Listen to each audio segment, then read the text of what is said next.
If you bought your home in 2022 or 2023, this might sting. You might have equity on paper, but still not able to sell without losing money. And it's not just because your agent is wrong or your home isn't beautiful. It's because the market has completely flipped. And right now, it's brutal. Today, I'm breaking down why so many homeowners who bought just a few years ago are stuck, what's really going on, and how to make smart choices in this market. I'm Lily Vallario, and I've been successfully selling real estate for 21 years. I've helped thousands of families sell their homes, and I give you straightforward, no-fluff advice that works whether you're in Maryland, California, Chicago, Alabama, Massachusetts, Arizona, Miami, and anywhere in between. And if you're new here, hit that subscribe button and tap the bell for notifications. It really helps the channel and keeps me motivated to keep bringing you honest, results-driven advice. Now let's dive in. During the pandemic, we saw a housing frenzy we'll probably never see again. Homes jumped 20, 30, even 40% in less than 2 years. People were waiving contingencies, paying over asking price, and rates were in the twos. It was chaos, but the good kind, if you were selling. Here's the reality. That was not normal appreciation. Historically, home values rise 3 to 5% a year. That surge pulled 5 to 7 years of normal growth forward. And what shoots up that fast usually cools off just as fast. Now, here we are in 2025, and the reality is harsh. Rates are higher. Inventory is climbing every single week. Job losses are creeping up. Buyers are cautious, reading headlines and waiting. We're no longer in a seller's market. Every new listing is fighting for the same handful of qualified buyers. Let me give you the new math. 3 months ago, 3 identical homes in your neighborhood sold for $450,000. So now that's what the appraisal report will likely say. But today, there are 3 new identical homes listed at $435,000. And in nearby neighborhoods, 20 more are listed around $435,000 as well. That's the disconnect. Even if your home could appraise for $450,000, finding a buyer willing to pay that when they can get the same thing for $15,000 less? Unlikely. The house is worth what a buyer is willing to pay today, not what last quarter's data says. Now layer in the decoupling of the commissions. Every buyer signs an agreement with their agent before touring homes, spelling out exactly how that agent gets paid. If the seller doesn't want to pay a buyer broker commission, that cost shifts to the buyer. So when a buyer has 2 homes to pick from, one where the seller pays their agent and one where they have to bring another $10,000 to closing just to cover their contractual obligation with their agent, guess which one they'll pick? Exactly. I'll give you a real example. One of my sellers bought her home in 2022 for $500,000.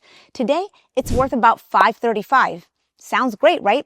Until you factor in closing costs, transfer taxes, and likely covering part of the buyer's agent fee. That $35,000 gain? Gone. She's not even breaking even if you also subtract the closing cost when she purchased it 2 years ago or 3 years ago. That's what I mean when I say that some owners can't afford to sell. It's not that they don't want to, it's that the math just doesn't make sense right now. I'll be honest, this part wears on agents too, because emotionally, sellers expect that after a few years, they've built equity. They expect appreciation. But this market reset changed everything. The wild growth from 2020 to 2023 was borrowed from the future, and now we're paying it back. Inventory keeps rising. Buyers are picky. They're waiting for the perfect house, and they know the pressure's off. And when I tell sellers I have to price with the market, not against it, I can feel the frustration. Sometimes they don't believe me. Until then, they try with another agent who promises the moon, and the home sits. The listing expires, and then they come back with realistic expectations. And here's the mental toll. Great real estate agents invest heavily. We pay for staging, marketing, photography because we want our listings to win, but we can't control the economy or buyer demand. When a solid offer comes in, it's not about squeezing another $1,000. It's about taking it and running with it. And when a buyer asks for reasonable repairs, Get them done. If we lose that buyer, we'll have to sit and wait for the next one, who will probably ask for the same things or even more. This is the reality of 2025. It's not personal. It's math and market psychology. Mark my words. By February or March, every single seller will understand what I'm saying today. So what can you do if you're in this position? If you don't have to sell, wait it out. Rent it short term. Rebuild equity. Let the market stabilize. If you need to sell, adapt quickly. Price it right from the start. Show it in its best light and work with an agent who actually studies this market daily. Not someone just telling you what you want to hear so they can get the listing. Because wishful pricing will cost you more in the long run than accepting the market reality today. This isn't the most uplifting message, but it's the truth. And everybody deserves the truth. Real estate has always been a long-term game. The pandemic gave us unrealistic expectations, but fundamentals always win out. If you're buying or selling in Maryland, I'd love to help personally. My contact information is in the description box below. Outside of Maryland, fill out Find an Agent form that I have also in the description box. I'll connect you with one of the top agents in my trusted national network. And I'd love to hear from you in the comments. If you're a seller, what's been the biggest surprise or challenge you've faced in this market? And if you're a real estate agent, what are you seeing right now in your area? Let's compare notes and learn from each other because we're all in this shift together.